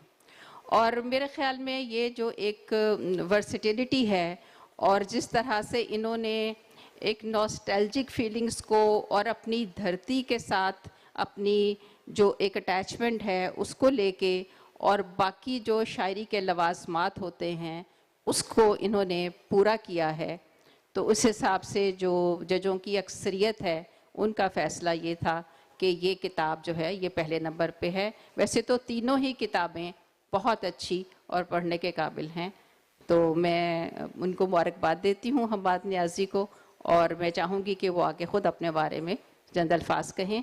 ये गवर्नमेंट कॉलेज लाहौर में तदरीस के फ़राइज़ अंजाम देते हैं और ये इनका पहला मजमुआ है, लेकिन इससे पहले एक तर्जमे की किताब इनकी शाये हो चुकी है जो आज़रबाईजान के एक शायर की नज़मों का तर्जुमा है। तो हम्माद नियाज़ी साहब।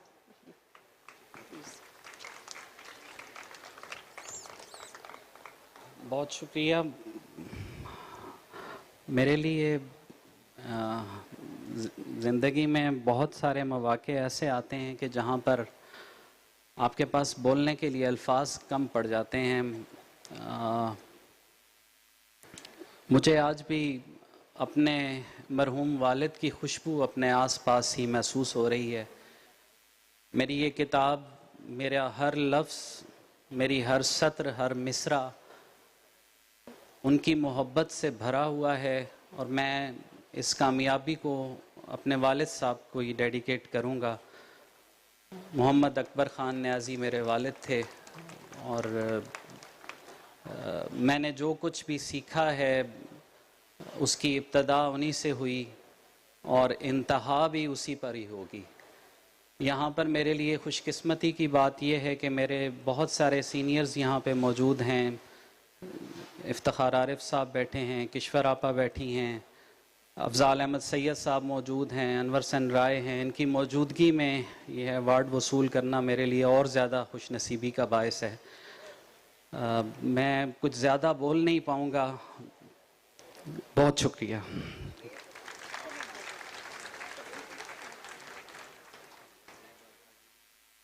नहीं इधर आ जाइए, थोड़ा इधर सेंटर में आ जाइए ताकि तस्वीर दिखे।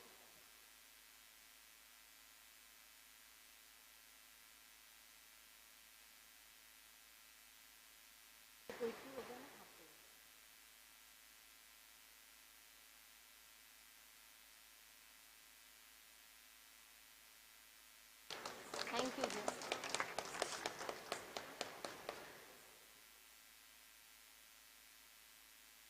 जी, डॉक्टर नासिर अब्बास से दरख्वास्त है उर्दू प्रोज के लिए किसको अवार्ड मिलता है, किस आप तशरीफ लाएं और अनाउंस करें।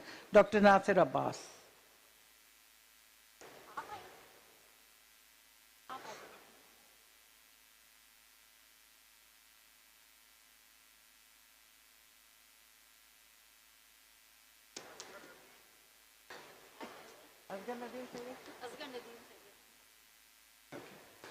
असगर नदीम सैयद साहब, आप तशरीफ रखते हैं, बहुत खुशी होगी अगर आप स्टेज पे आए और अवार्ड दें। बहुत शुक्रिया।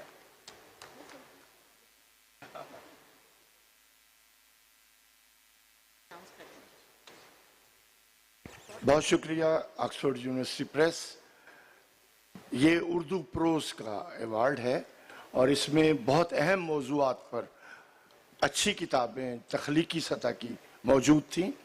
मैं अपने जजेस मोहम्मद हमीद शाहिद और डॉक्टर नासिर अब्बास नैयर का मशकूर हूँ जिन्होंने इस सिलसिले में मुआवनत की, मुशावरत की। ये 3 नाम हैं प्लीज़।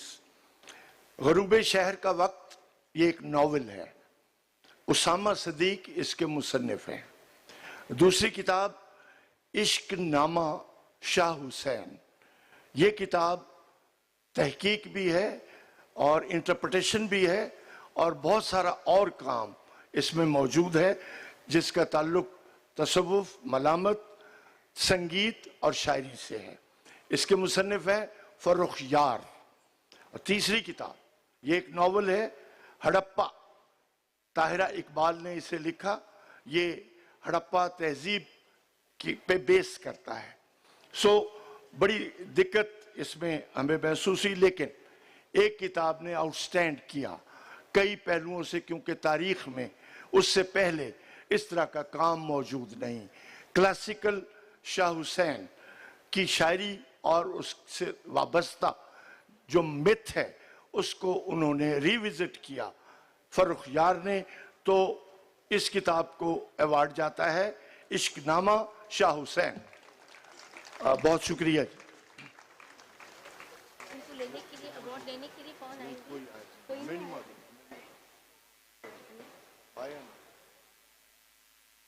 नहीं, तो इनाम लेने चले आप फिर बाद में दे दीजिएगा। हाँ, तो उनका प्राइस भिजवा देंगे। मनीजा को बुला लें, वो क्या बस आके नाम के ओके, मनीजा नकवी, आपसे दरख्वास्त है कि आप स्टेज पे आएँ और लिटिल बुक कंपनी विनर्स जी इनको रीजनल लैंग्वेजेस में देंगे अवार्ड्स, तो आपसे दरख्वास्त है कि आप स्टेज पे आएँ। शुक्रिया।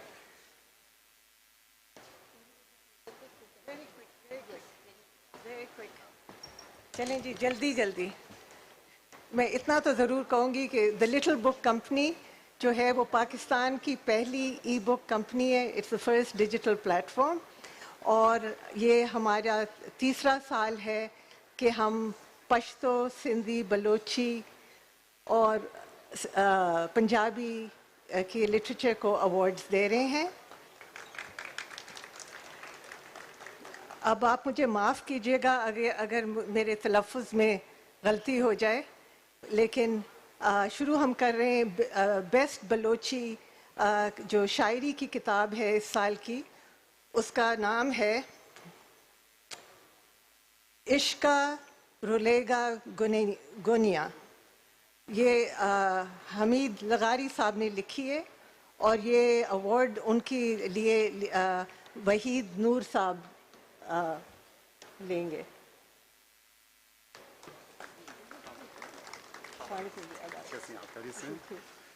बहुत शुक्रिया KLF। 2023 की बेहतरीन बलोची किताब जिसका नाम है इश्का रोल्लगे गोने, हमीद लगारी साहब की किताब है। सराइकी वसेब, जिसको कुछ लोग जनूबी पंजाब भी कहते हैं, वहाँ से उनका ताल्लुक़ है। मैं बलोची एकेडमी के नुमाइंदे शरफ शाह से दरख्वास्त करता हूँ कि उनका अवार्ड रिसीव करें।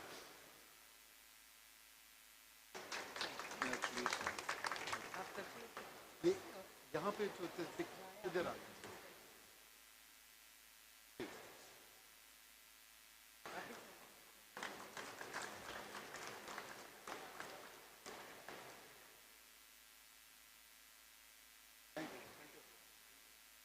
और अब जो सबसे खूब पंजाबी की किताब, अगेन माजरत के साथ मेरा तलफ़ुज़, छठी छुबाड़ा,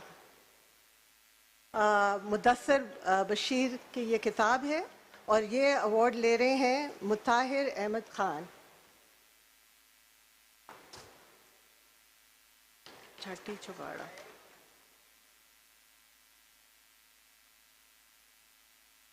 है क्या? नहीं है? ओके। अगली किताब है पश्तो की, ये है द गस्ती जंग बाय मकाम खटक और ये अवार्ड वो खुद ले रहे हैं।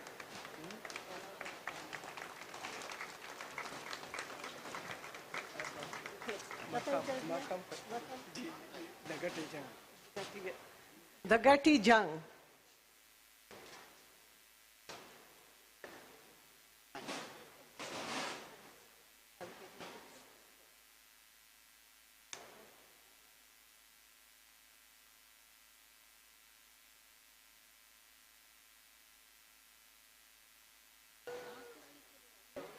और चौथी किताब जो सिंधी की किताब है वो है बेरंग, जो मुमताज़ बुखारी ने लिखी है, और ये प्राइज़ मुमताज़ बुखारी खुद रिसीव करेंगे।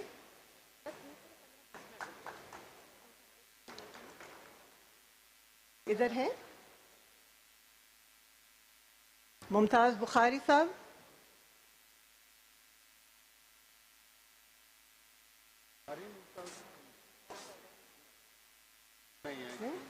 Okay. All right. नहीं नहीं है तो बस ठीक है। चलिए। All right. आप ले जाइए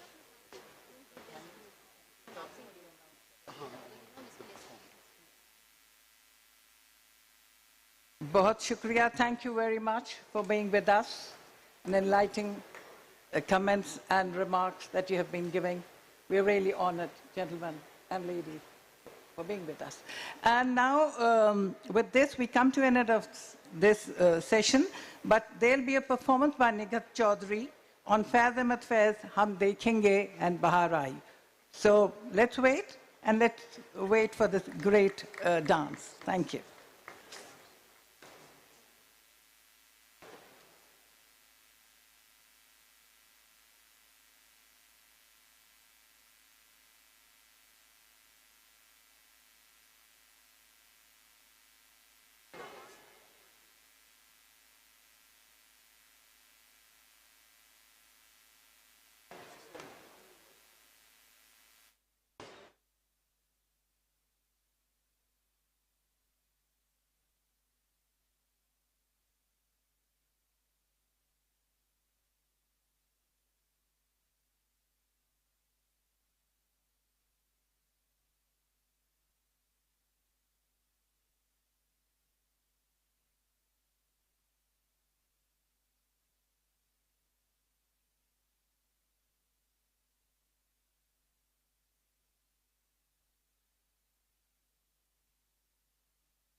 Hello, hello.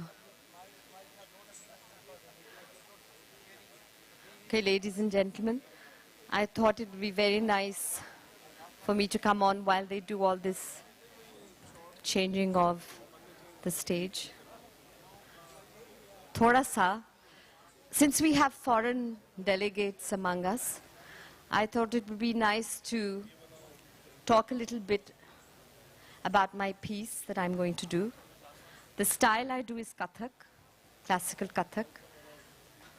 It's from the northern part of the subcontinent of India. And it's storytelling, and it has a very strong technique. But because it's the literary festival, the Karachi Literary Festival, and I'm very honored to be performing and doing this opening, I have chosen to do Faiz Ahmed Faiz ki Hum Dekhenge. Lazim hai कि हम भी देखेंगे वो दिन जिसका वादा है मुनीज़ा जी भी यहाँ बैठी हुई So I just wanted to share with because it's in Urdu obviously Faiz साहब ने उर्दू में लिखा है and it's a nazam but the core understanding which I will be relating through storytelling is that a day will come when justice will be done and that all the idols that we hold either in our thoughts, in our hearts, have to be broken. We have to come to the truth of who we are and what is. So just to give you the core understanding, सब बुत उठाए जाएंगे, सब तख्त गिराए जाएंगे. Meaning that all the idols, we have many idols within us. They have to be broken. They will be broken when truth prevails. And सब तख्त गिराए जाएंगे.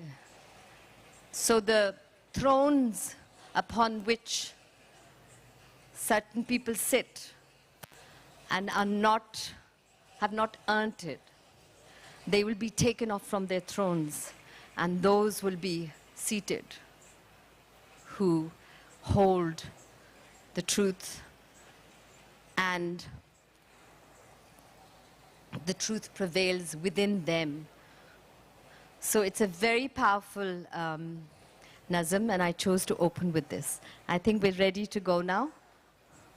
Ijazat, Muniza ji, ijazat.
लाजिम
धरती धड़ धड़ धड़केगी।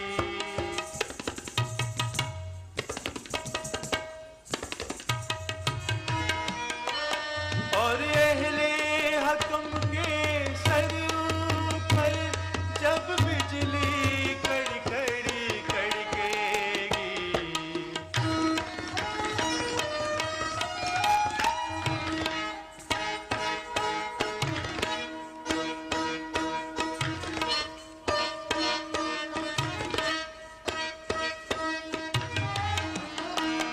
हम देखेंगे,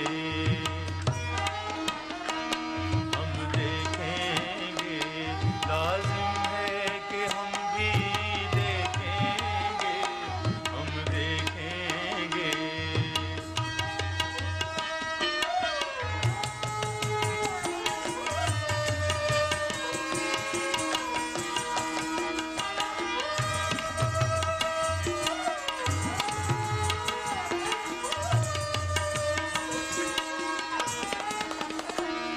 जब अर्ज़े खुदा के काबे से, जब अर्ज़े खुदा के काबे से सब बुत उठवाए जाएंगे। हम अहले सफा मरदूदे हरम मसनद पे बिठाए जाएंगे।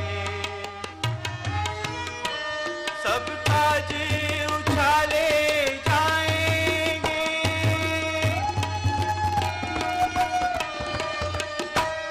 सब ताज उछाले जाएंगे, सब तख्त गिराए जाएंगे।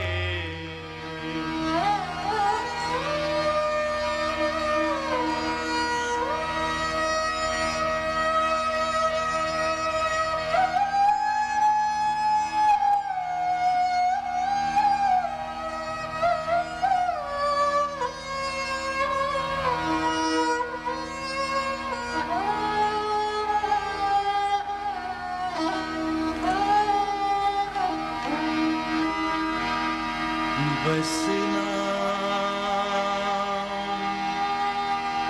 रहेगा अल्लाह का, बस नाम रहेगा अल्लाह का, जो गायब भी है हाजिर भी, जो नाजिर भी है मंजर भी। उठेगा नल हक का नारा,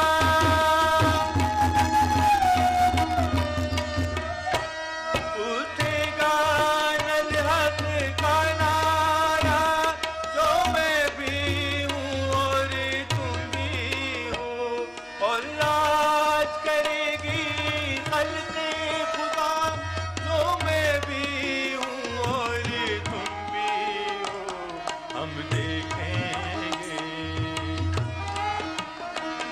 हम देखेंगे, लाजिम है कि हम भी देखेंगे, हम देखेंगे।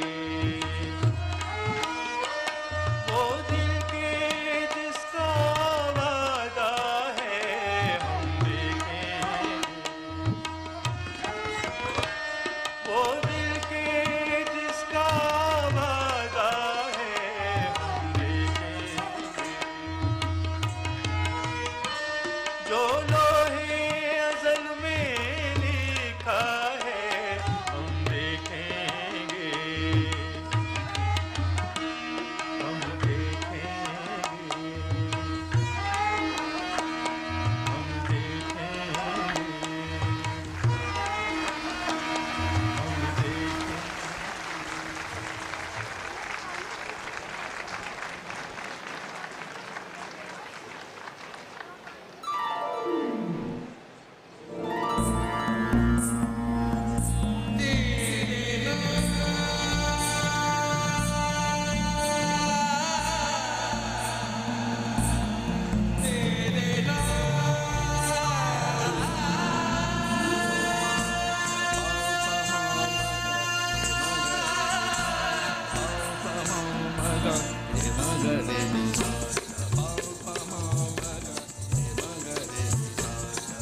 da